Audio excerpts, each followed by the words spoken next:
Psalam 1. 2 puta.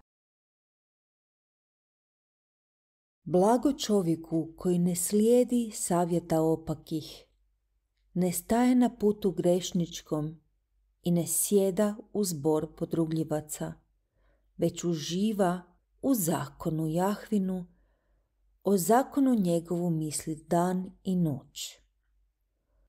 On je ko stablo zasađeno pokraj voda tekućica, što u svoje vrijeme plod donosi, lišće mu nikad ne vene, sve što radi dobrim urodi.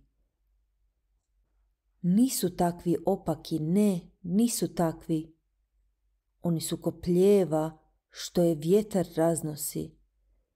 Stoga se opaki neće održati na sudu, ni grešnici u zajednici pravednih.